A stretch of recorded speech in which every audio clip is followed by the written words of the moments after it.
guys.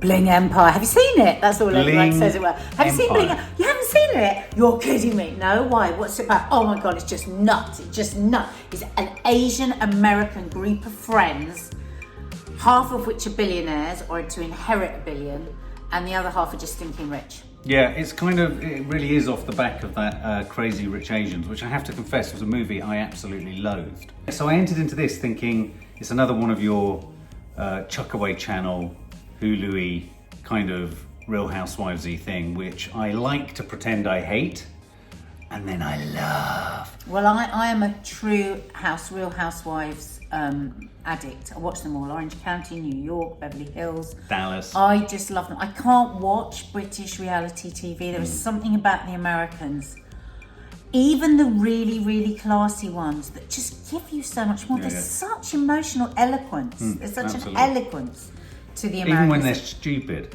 They're eloquently stupid. Stupid, they're eloquent. It's a scripted, I've said this before, the reason I love filming in America is you can chuck a camera at anyone of any background, circumstance, and they will give you sound bites like no Brit can.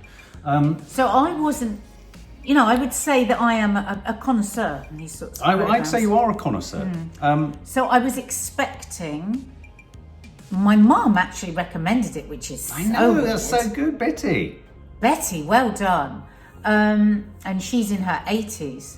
And I was expecting this sort of usual fare. Yeah. But actually, I think this was a cut above. It was a real cut above so many other reality shows. And I think there's one thing that's very important about this show is I actually think they were friends beforehand. Right. Yeah, you're right. They didn't have that artificiality of a lot of these shows where they're kind of forced into knowing each other.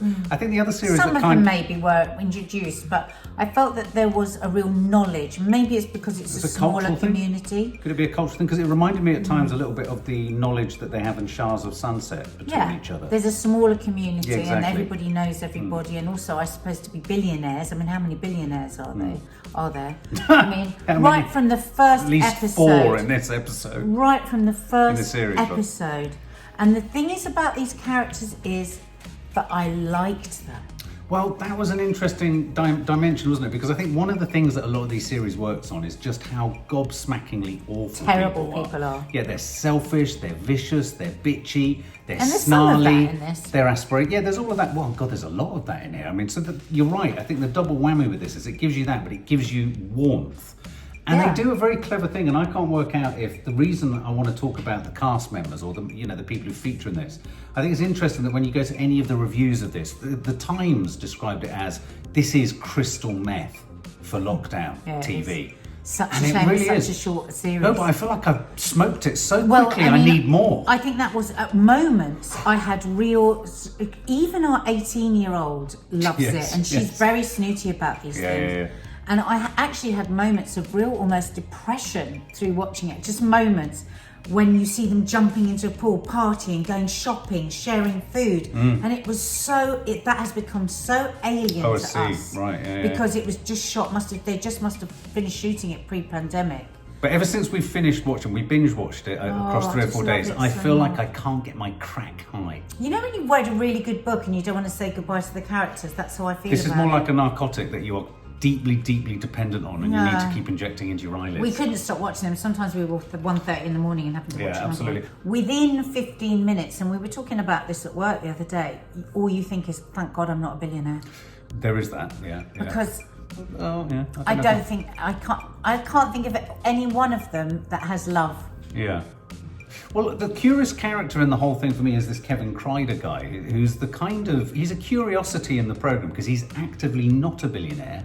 And he's not broke. wealthy. He's broke. He's broke. He's a model. He's also very much the series' version of the male romantic lead in Crazy Rich Asians. So there's a very clever connection there. So it kind of drives that sort of parallel.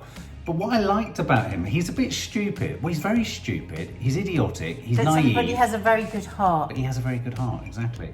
And his friend, who in the first 10-15 minutes of it, I thought, oh my God, he's going to drive me mad. Kane Lim. Oh my God, I love him. I love. He will be inheriting his father's billion. Yeah, multi-billionaire. He's a Buddhist. Yeah.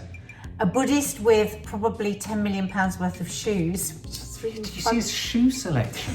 It's like one wall of his apartment or place is just and shoes. yet he's very, because often with these reality shows people go too far. I mean, I love the Shahs of Sunset, but they've gone so far now. I mean, there's no den of iniquity they haven't sunk to, but there is a sort of classiness to him. Yes. He keeps the whole show kind of centered in a way. Absolutely. Because he's a very decent person. Now, it's an absolute embarrassment of riches when it comes to characters, least of all for the fact that embedded within this show is, and I was amazed that Maddie was like, he's my favourite, the Red Power Ranger actor. Oh my Now, God. before we get to him, This is so the shocking, Red this Power storyline. Ranger actor, So he goes out with the character Kelly. And she's very sweet and She's very really lovely, sweet. and she's had some boyfriends before that have cheated on her. Yeah. And it's so interesting to watch because he is an incredibly controlling, Oh my coercive, God. controlling, and right in I think episode 1 or episode 2. Episode 2. She's flown to Paris with a friend of hers, Anna, and him, and they've gone to. They're at the hotel, and she gets up and goes shopping with her friend to let him sleep because he's been moody. And Probably he 'cause he's been phones kicking and doing all this shit. He phones her, and he obviously didn't realise he was being filmed. She's got him on loudspeaker, and it's so chilling he's the way so he speaks angry. to her. So angry. So awful. To the point that Anna, who's this billionaire woman, who's one of the key characters who she's away with, another billionaire, but she's so weird, Anna. She's on prescription drugs, so she walks around like that. And even she says you got to get rid of this guy. Yeah, quite. So she spots that he's a bad un. I mean, he's such a bad un. Well, I mean, the thing is, he's been abandoned as a child. You find out his story. He's playing out. He has huge jealousy issues. Remarkable access, and they go to So their it's shrink sessions. extraordinary access. I mean, extraordinary. Yeah. You know, you've got this tortured, very, very good-looking actor who's absolutely repulsive in the way that he treats his girlfriend. But he just stares at her in and he's odd ways. broke and he's angry, and so I mean, just their story alone, because she's this beautiful angel, really, isn't she? Sweet as anything. But the wonderful thing is that Kevin, going back to Kevin, erstwhile Kevin, the sort of poor model who kind of very sweet wandering around, he also fancies Kelly. And it's a great cringe factor, this, because he has got the worst game you have ever seen. Oh my God. Dives in for a kiss at a wrong time. So you've got a great dating show within it as well. Maddie was screaming at him, don't try too hard. He was going in for the kiss. We were literally going, no! He takes her on a dance lesson, and he's reaching over as he throws her back. And she's bending nearly backwards, nearly snapping her spine to avoid him. She's avoiding him. And then it's so rich. It's so rich, and I don't just mean billionaires rich. Yeah. You've got these two alpha females, Christine and Anna, who are both the wealthiest of the group. Christine's husband, it comes from a long dynasty, doesn't he? In fact, Gabriel Chu is her husband, Yeah. And he would be emperor, as she says right at the beginning. Yeah. And she is the most messed up woman.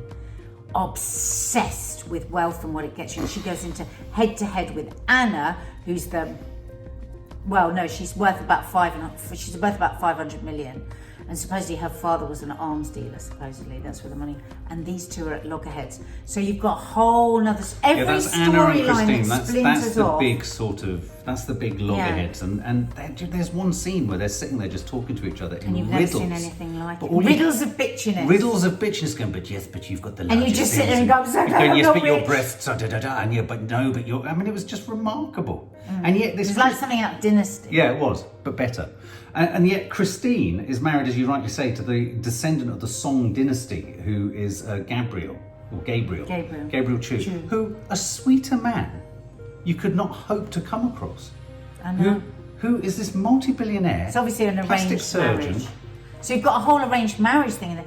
And then you've got an ex-pop star. I know, what's her name? Who's having all these children. So you've got Anna Shay. I don't want to tell you all of it, but basically... Cherry Chan. So basically you've got... Who looks like her eyes are permanently enlarged, don't they? They look like they're permanently on a what's it called, a filter. All the Splinter stories are all really strong. Every single character has a strong story, and I think that's what... And it's really well shot, it's really well edited. Brilliantly shot. I think it's really well edited, is it not? You'd know more about Well, that. I tell you what it doesn't do. I tell you one of the things I like about it, and I actually think this is head and shoulders above all of the Real Housewives, and I'm a big fan of the Real Housewives, is you don't feel yet that it's a sort of brand and a strand that's being churned out. You feel, and I think this is very clever, that you're getting that sort of Real Housewives of New York thing, and it's packaged and it's fast and it's slick. But it also is willing to go to wherever the stories genuinely take it. Because let's not forget, there's You this don't feel the hand of the producer. No, and also you feel with the Real Housewives, you can feel that a lot of the situations are artificially constructed for them to come in, get drunk and blow up, which is great. It's great fun. It's Love great to it. watch. Yeah, Don't love change it. We love but it. For example, in this series, in this show, there's this other character called Kim Lee who goes and they go in search of her father. No, hang on a minute. Who's a mega DJ? They said mega in Asia, DJ, she's the equivalent of what's that really big famous? Well, there's Calvin loads of them. Harris.